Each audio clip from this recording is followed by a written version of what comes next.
Hey everyone, welcome back to the channel. Today I've got my predictions for episode 2 of Marvel She-Hulk-Attorney-at-Law. And this episode, I think, is going to be a bit, I don't want to say bare bones, but it's going to do a lot of setting up for the rest of the series. Because, of course, in the last episode, we had She-Hulk's origins. But in this episode, I think we're going to learn about a bit more of what's happened since her accident with Bruce. Like, we don't know how much time has passed, really, so I think we're just going to learn a bit more of what's happened since the accident. So let's discuss who I think could show up in this episode. I actually think as well we're going to start with a bit of a, we're going to start with the end of that fight that was started in the last episode. Yep, that was very confusing to say, but you guys know what I mean. We will see the conclusion of that fight from the end of last episode. There you go, that's a lot better. And I think we will see our main villain again, who I have since learned is called Titania. So we'll probably see Jennifer kind of beat her the hell up. Well, now that she's in prison, that's going to be a bit difficult, but she'll find a way to get out, more than likely. Of course, I think Bruce will show up again in this episode. However, I don't know if he'll be Bruce or if he'll be Smart Hulk.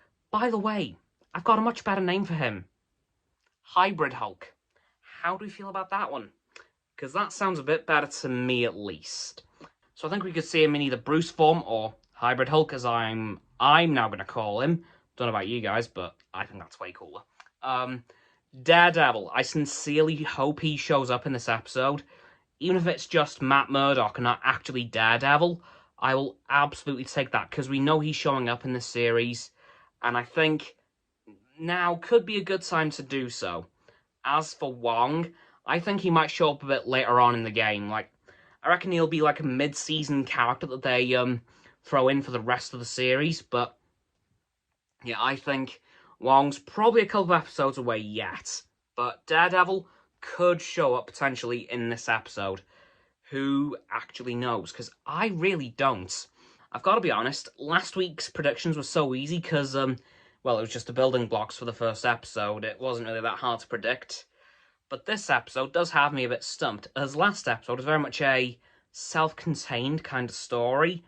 It had its own plot. It was resolved within that episode, so not really sure how this one's going to go, other than what I've mentioned already. And do I think we'll see any other villains?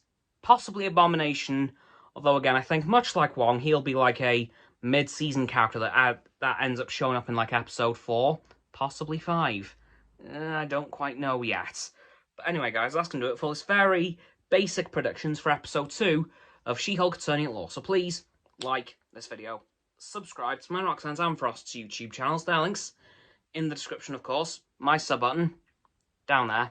That big red one, unless you already subbed, then it's grey.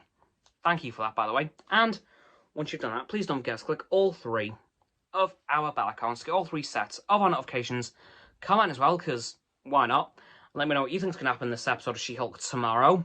Once you've done that too, please follow me on all my social medias. They'll be in the link tree in the description, as well as Roxanne's website and Frost's Instagram below the link tree. And lastly, please share the video with all of your friends. Stick you on the infinite loop of liking, subscribing, commenting, following, and sharing, and around and around and around that loop. I'll see you guys tomorrow with another video. Goodbye!